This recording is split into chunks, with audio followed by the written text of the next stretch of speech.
Ayan, Jaymar, shout out sa'yo, Jaymar. Good PM, ma'am. Pwede kumain ng mangga kahit merong acid, ma'am. Wag kang kakain ng mangga. Kasi nga po ang mangga ay maasim. Ayan. Nung nakaraan, okay na ako sa Gerda. Lahat kinakain ko na. Feel ko ngongo. Ngongo ba boses ko? O ngongo lang talaga yung headset ko. Naririnig ko ngongo eh. Ayan.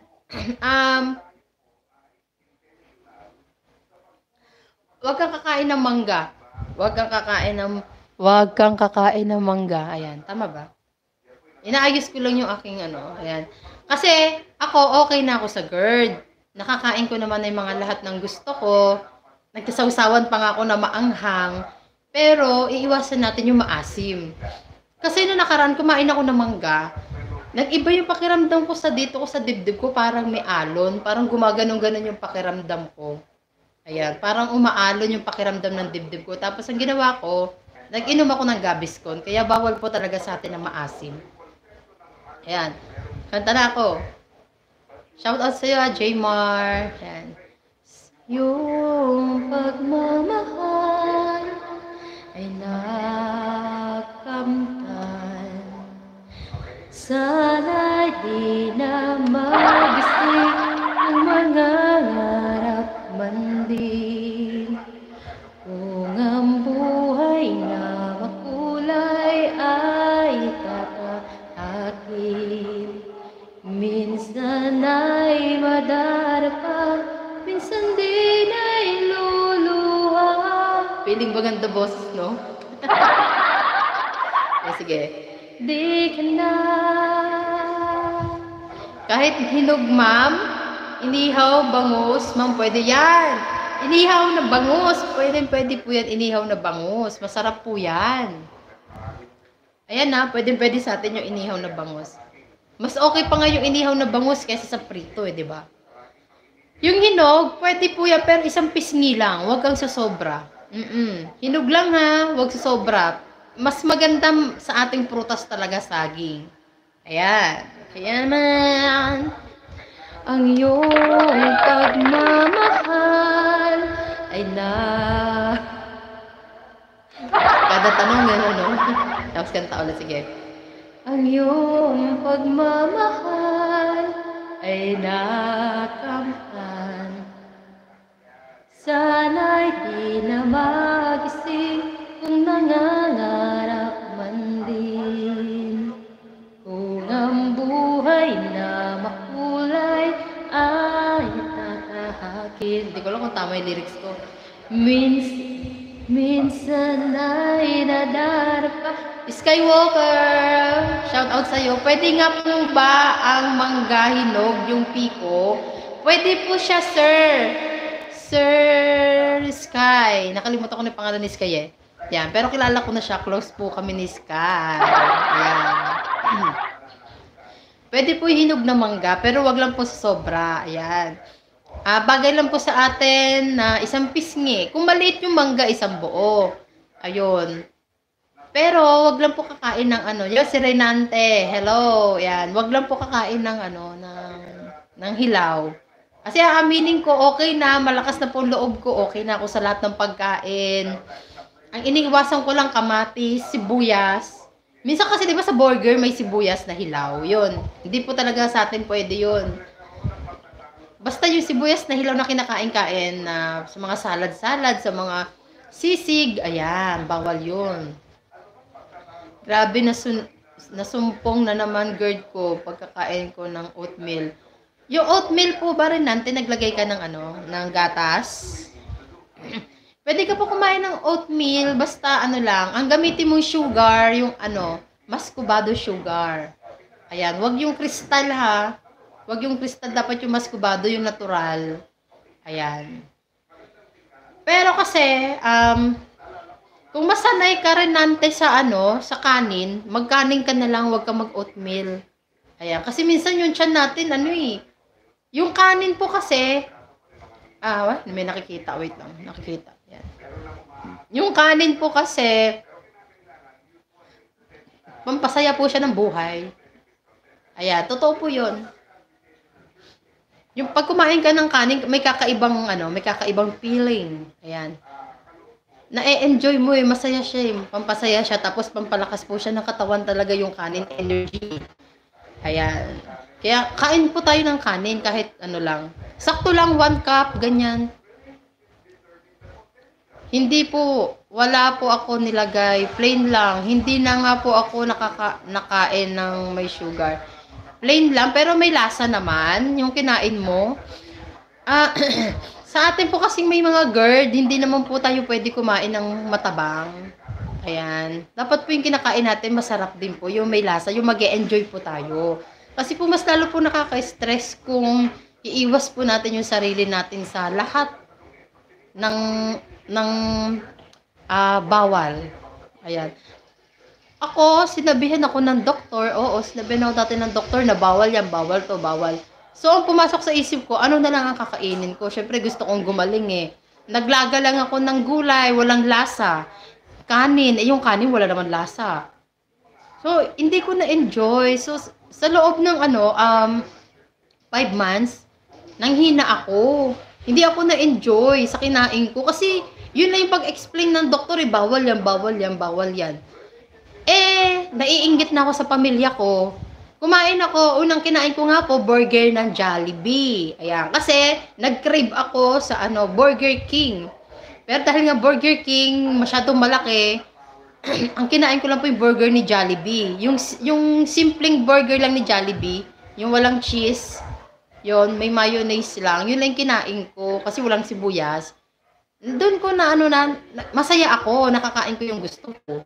Ayun, i-try din po ninyo minsan. Try nyo rin po minsan kumain ng masarap. Huwag po masyadong umiwas. Basta, ang kinakain lang ninyo, wag lang yung may kamatis, may sibuyas, mamantika, wag. Basta kain po kayo ng masarap. Jmar! Ako ma'am, hindi ako umiinom na normal na tubig kasi takot ako. Iniinom ko warm water palagi, ma'am. Oh, maganda naman yung maligamgam na tubig. Dino, ingay mo, Dino! May kausap ako dito. Skyflex, pwede rin. Maganda din yung Skyflex. Kasi ako, yan din ang kinakain ko dati pag may biyahe. Yan lang yung binabaon ko sa biyahe, Skyflex. Pero po, iba po talaga ang kanin. Pag ang kanin ang baon mo. May kakilala po akong vlogger, pero hindi siya nagpa-vlog about sa GERD. May mga alaga po siyang pusa. Ayan, sa Facebook lang yun eh. Ikikwento ko lang po sa inyo yung kanyang sitwasyon. Yung vlogger na yun, si Muma. Muma kasi pangalan niya, tawag niya sarili niya Muma. Ayan. Meron po siyang sakit. Ganyan po yung sakit niya sa atin. May acid reflux siya. Meron siyang GERD. Ayan. At meron din siyang anxiety. Mas matindi nga po ang anxiety niya. Hanggang ngayon, inatake pa rin siya ng anxiety niya pag may mga siya. Kasi may mga basher siya. Ayan, pag nababash siya, kasi nga siya ay simpleng vlogger lang, inaatake siya ng anxiety niya. Ayan. Pero, si Muma, first time niya ulit sumakay ng eroplano simula nagkasakit siya pagkatapos ng pandemic. May asawa siyang Koreano. Kahit saan siya magpunta, ang baon lang niya kanin. Kanin ang gamot niya sa nararamdaman niya. So, nung nalaman ko yun, parang natuwa ako kasi nakikita ko yung sarili ko sa kanya. Kasi ako, kahit walang ulam, basta may kanin akong dala. Ang lakas ng paniniwala ko sa kanin. Oo, kahit saan ako pumunta, basta may kanin ako, makakain ako, magiging okay ako. Ayan. Pero kailangan may ulam ha. Ayan. Pero pag halimbawa inaatake ka, kanin talaga. Hindi ko alam, basta para sa akin, napakaganda ang magkanin. Okay, pwede po ba maglagay ng organic na honeybee? Yes, pwede po. Pwede po 'yun. Mag-honeybee ka. Pero po, ingat din po sa honey kasi minsan po may mga honey na peke. Ayan. Asukal lang talaga na tinunaw. Ayan. Pero mas maganda kung magmaskubado ka. Ayan. Kasi pa siya, tubo. Sa tubo pa siya galing, hindi pa siya naahahaluan para maging kristal. Sana'y di na magising kung nangangarap man din. Pugang buhay na makulay ayun nga po, no, ako nga ay, no, sa mga bago dyan, no, meron akong views ngayon, wow, meron akong views, meron akong viewers ngayon na 9 million, charot. Ayan, no, ako nga ay, baka nagtatamang hinala kayo, bakit ako masayahing tao, char. Masayahing tao na po ako dahil ako ay magaling na, malaya na, ayan. 2017, nagkasakit po ako niyan, sobrang hirap. Tapos hanggang 2019, pero nung dumating yung pandemic, muntikan na pong bumalik si GERD, pati si anxiety, pati si panic attack. Ayan. Inaamin ko naman po yun. Kailangan pag gumaling ka na, nakalaya ka na, ingat-ingat po tayo. Huwag po tayong mas stress, mas piliin natin ang maging masaya. Ayan. Pag mayroon po kayong nakakaaway or pamilya mo or kung sino man sa inyo may asawa dyan, sakit sa ulo, kanta-kanta na lang po kayo. Ako, ikinakanta ko na lang po. Ayan. Tapos umiiwas ako sa mga, basta yung mga negative. Umiiwas ako. Minsan, may mga tao na, oo, aaminin natin hanggang ngayon, feel ko, pag halimbawa mag-iisip ako ng problema, feel ko, babalik talaga si anxiety ko. Ay, pero hindi mas gusto kong maging masaya. Tsaka kumakain talaga ako ng gusto ko. Kasi nag-e-enjoy ako sa pagkain. Pero, wag po tayo kakain ng mga unhealthy, ha? Lalo na yung mga milk tea, yung mga pagkain ngayon na sikat, wag po yun. Hindi po maganda. Pag magaling na kayo, pag masaya na po kayo sa buhay nyo, ayan. Pero kailangan mas masaya talaga. Kasi ako masaya na po ako. Kahit may problema, kailangan po maging masaya. Ayun. umiiwas po ako sa tao na Meron po kasi akong tulad niya, mataba na ako, tapos may mga tao, ba't ang taba mo? Mahirap po mag-explain sa mga ganong klaseng tao. Pero kailangan po sa mga ganyang klaseng tao, pag tumaba po ang isang tao, wag na lang tatanungin, di ba? Siyempre, normal lang naman na tumaba ang tao. Siyempre, kumakain, di ba? Minsan yung mga tao matataba, stress po yung mga ganyan tao. Ayan. Pero ako, tumaba ako kasi na-enjoy ko na po yung mga pagkain ko, masaya na ako. Ayan.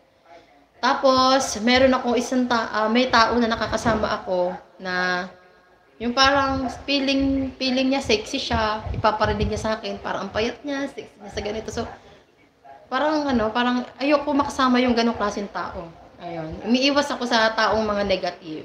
Ayun. Kaya, kailangan lagi tayo maging happy. Pero, kung talaga ang kasama mo, mismo pamilya mo, close mo, nasa bahay talaga, magkasama kayo, tapos masyado silang negative, tapos pwede sila maging reason ng pagiging ma-stress ka, okay lang po yun.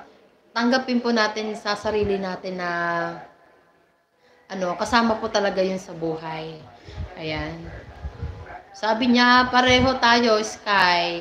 Pareho tayo, Jmar, namayat na din dahil sa GERD o acid reflux. Ayan. Sabi nga, kawawa naman to si Jmar din, Sabi ni Jmar, ako mataba ako, tulad sa'yo, ngayon, nagkasakit ako ng GERD at acid, ma'am. Payat-payat ko na ngayon.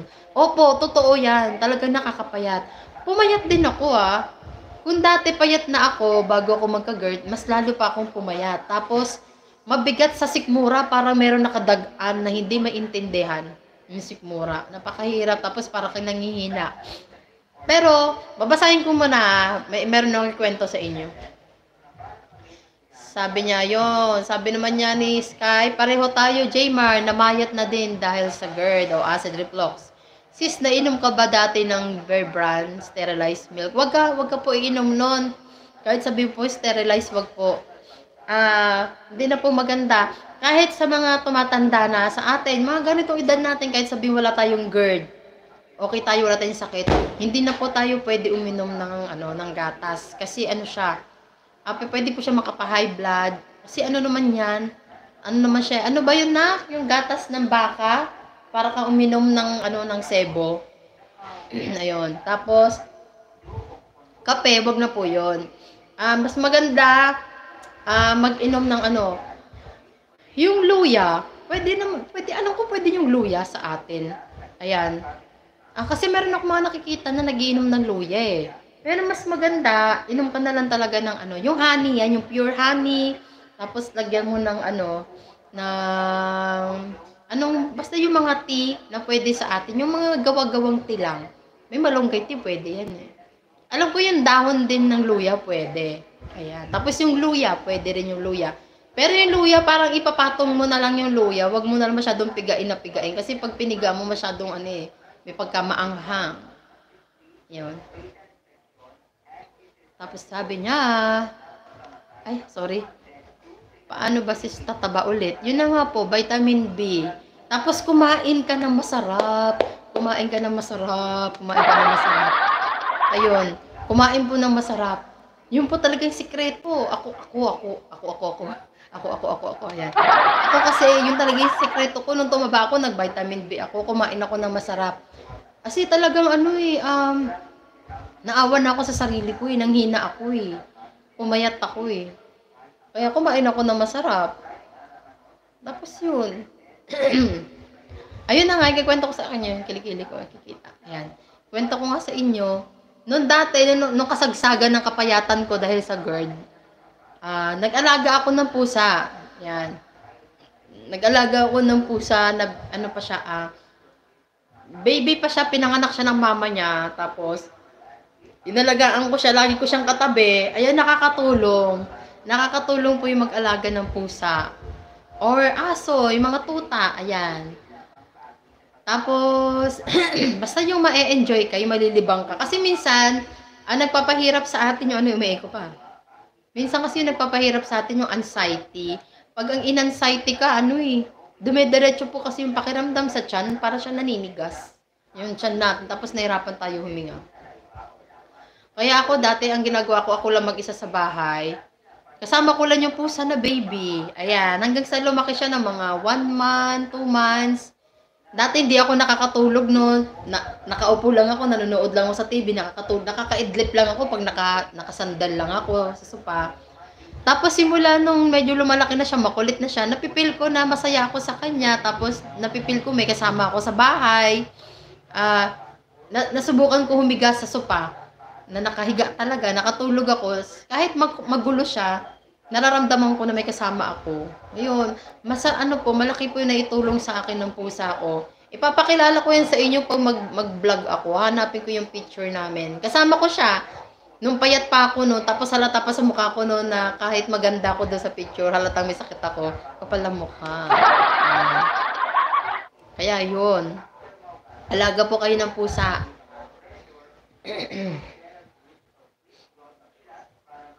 Pero dapat alagaan talaga yung pusa. Kasi akin naman yung pusa ko na yon, may sakit nga ako.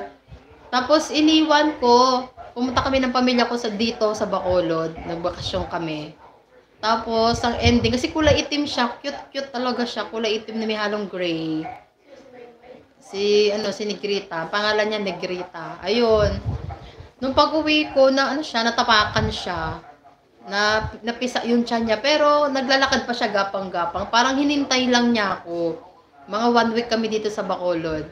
Pagkatapos nung nakita niya ako, nagmimiyaw siya sa akin. Tapos, naawa ko sa kanya talaga. Ang ginawa niya, pinapapasok ko siya sa bahay. Ang ginagawa niya, naglalakad siya sa ilalim ng kotse namin. Ayun pala, kasi magpapaalam na siya sa akin. Ay, sobrang nanghinayang lang din ako doon. Kasi talagang, ang laki po na naitulong sa akin ng pusa.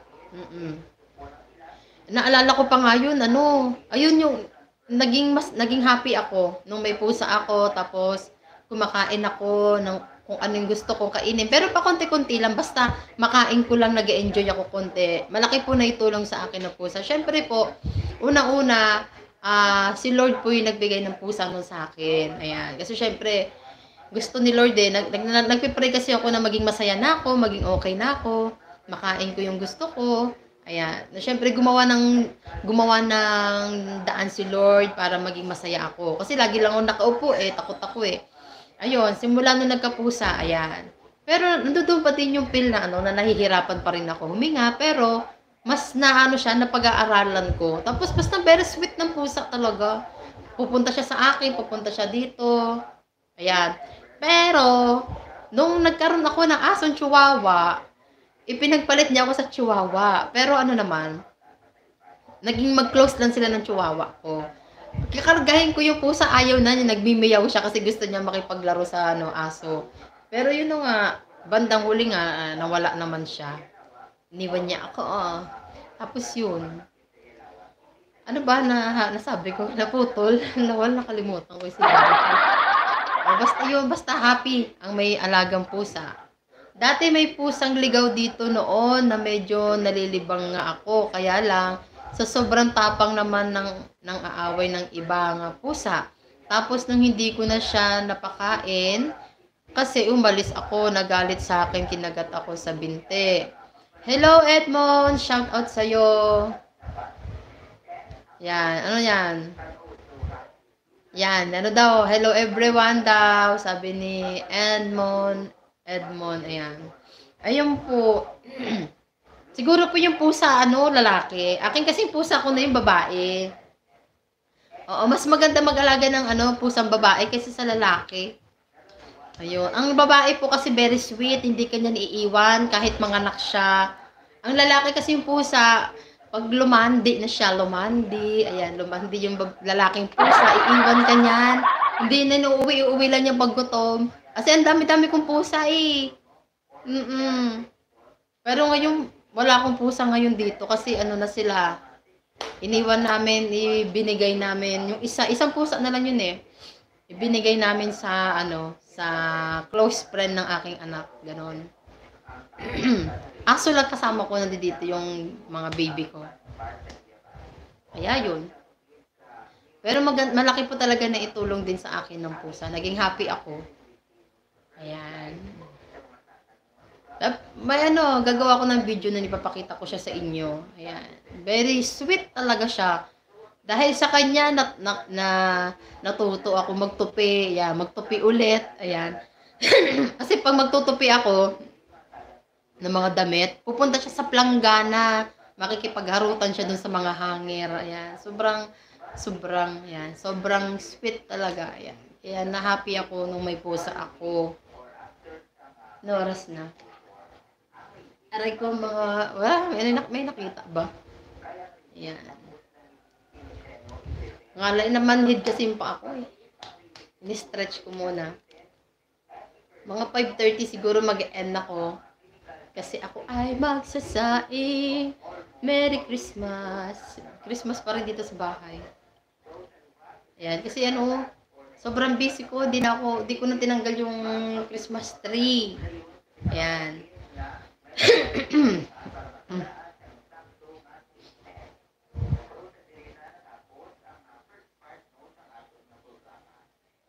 Ayan. Ano ba? Marami pa gustong sabihin. Nakalimutan ko na.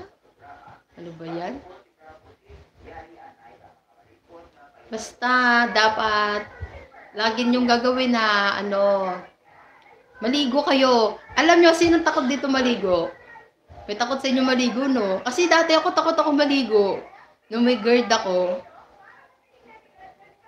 Jaymar, ako ma'am, katapos ko kumain ma'am, may bara sa lalamunan ko, natatakot ako ma'am. Opo, ganyan talaga, matagal po yan mawala yung bara. Yung sa akin nawala naman na siya, nasimula nung yung parang okay na ako. Nung kumakain na ako ng mga lahat ng gusto ko. Oo, nawala naman siya, pero matagal, hanggang pandemic, nandito pa siya, yung bara dito. Kasi 2017 hanggang 2019 may GERD ako. Tapos pumasok yung pandemic, 'di ba, 2020. Parang na-feel ko pa siya, may konti na lang, bihira na lang, pero meron pa. Lalo na pag na-stress ako, parang nagkakaroon ulit. Pero hanggang sa mas ko maging masaya ako. Ayun, The April Boys. Sino tong April Boys na ito? Yan, shout out sa'yo. Yan. Tapos sabi ni Sky, ako halos isang linggo hindi naliligo kasi giniginaw tapos lagi hilo at mabigat ang ulo. Ayan. Ganyan ako dati. Takot ako. Hanggat naamoy ko pa yung buhok ko na mabango, sabi ko pwede pa. Di ako maliligo. Oo. Tapos nagkakaroon ako ng balakubak, syempre babae. Mahababok, nagkakaroon ako ng balakubak. Takot ako maligo. Maliligo ako, iniisip ko, may ano, iniisip ko, may multo. May multo or baka mahilo ako, matumba ako, lalamigin ako, manginginig ako. Ganun yung mga iniisip ko, hindi ako naliligo. Tapos maliligo lang ako kadalasan niya pag may walang pasok yung mga anak ko kasi may kasama ako. Tapos pag maligo ako, nakabukas yung pintuan ng CR. Ayan, ganyan ako maligo dati. Pero, nung kailangan talaga maligo, naligo ako sa labas ng bahay. Nagtakip lang ako.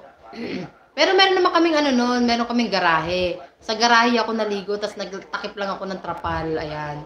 Ligo-ligo ako doon, no? Pagkatapos kasi, excuse me po, ayan. Pagkatapos po kasi maligo, alam naman natin na lalamigin tayo dahil nga ina-anxiety tayo. Ayan. Yung panlalamig natin na yan, sa anxiety po yan. Kaya yun, nilalamig tayo, tapos manginginig tayo. Dapat, bago ka maligo, ready mo na yung medyas, yung pajama, tapos yung, kung hanggang dito, susutin mo yung sweatshirts, yan. Ganun ako eh. Nire-ready ko na kasi alam ko, pag maligo ako, parang akong kawawa. Pero ko parang ako nilalagnat. Halos lahat ganun ang ginagawa ko. Parang akong parang nasanay na ako ng gano'n, tapos yung mga kasama ko sa bahay nakamedyas. Ngayon, nagtatanong sa akin lagi yung partner ko, bakit nakamedyas si mama nyo? Sabi ko, wala, okay lang ako, nilamig lang ako. Ayan. Hindi ko na sinasabi sa kanila yung nararamdaman ko, basta sinasarili ko na lang, nag-e-enjoy na lang ako. Basta laging ganun, magmedyas, diretso medyas agad. Nakasanayan ko na nga lagi magsuot ng pajama noon. Para di lang ako lamigin. Tapos hindi na ako nagsusuot ng bra. Nagsusuot ako ng panty, hindi walang garter. Yung lang, basta yung kumakapit lang sa balat yung panty. Iwasan po natin magsuot ng masikip. Ayan. Kahit saan ako pumunta, halimbawa magsimba kami, wala akong bra. Ang sinusuot ko lang yung hindi mapapansin yung dibdib ko. Ayun.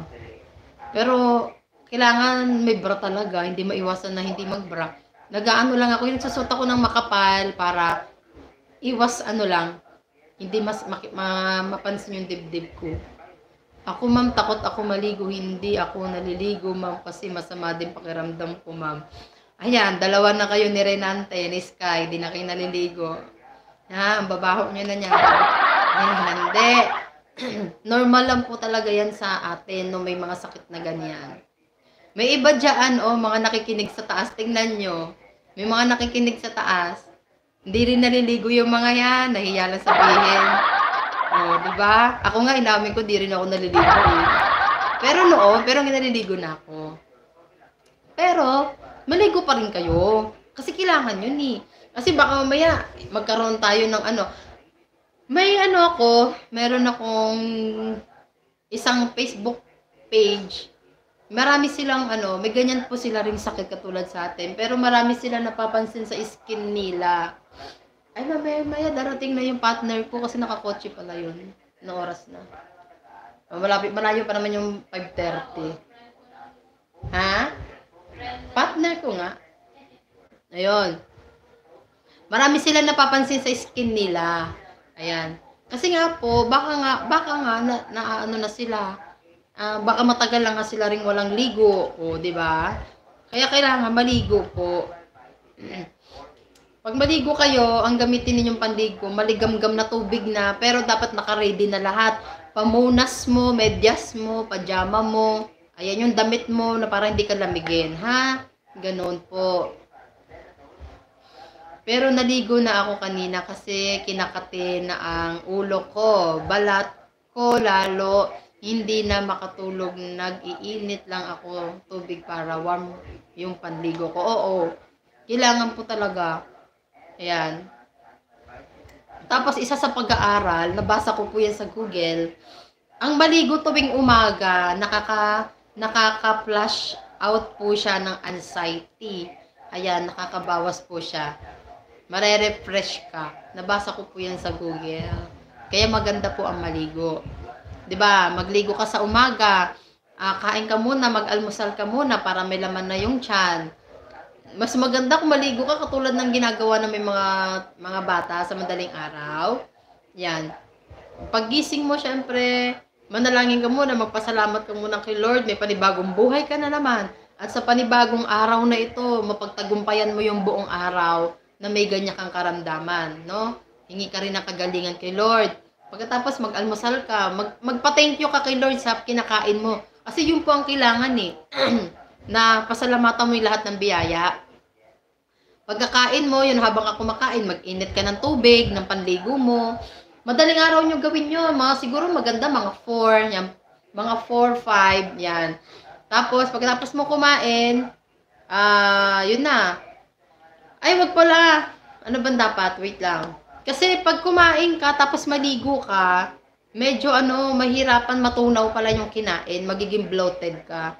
Kaya kailangan, mas maganda, pagkatapos mo kumain, mag-rest ka muna ng kaunti. Rest ka muna kaunti, mag-walk ka para matunawan ka na, tapos maligo ka, ayan. Pero yung pagkatapos mismo kumain, tapos pagkatapos mo kumain, maliligo ka, hindi po yung maganda kasi siya, mas matagal ka matunawan, baka mag-bloated ka. Ayun.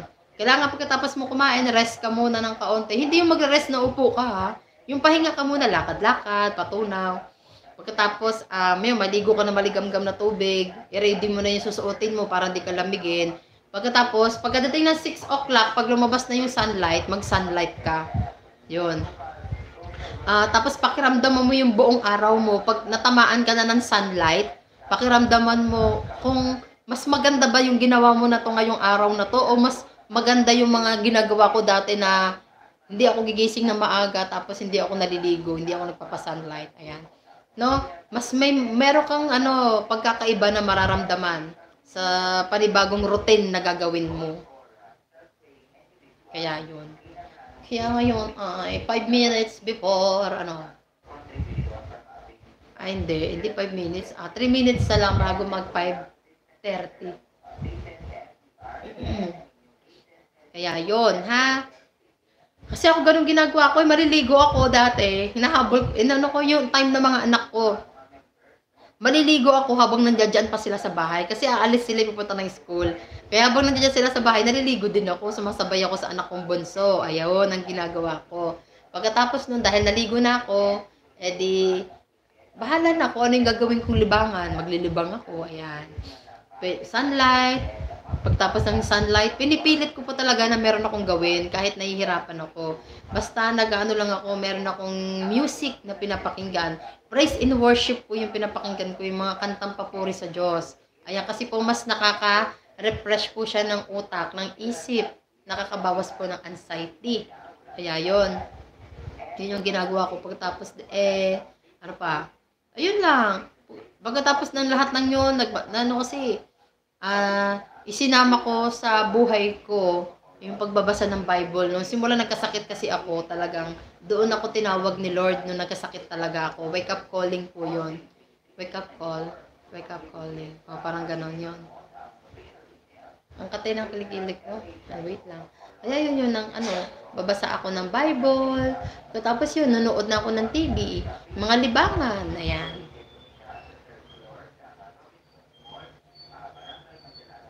Yun yung pinakamagandang gawin.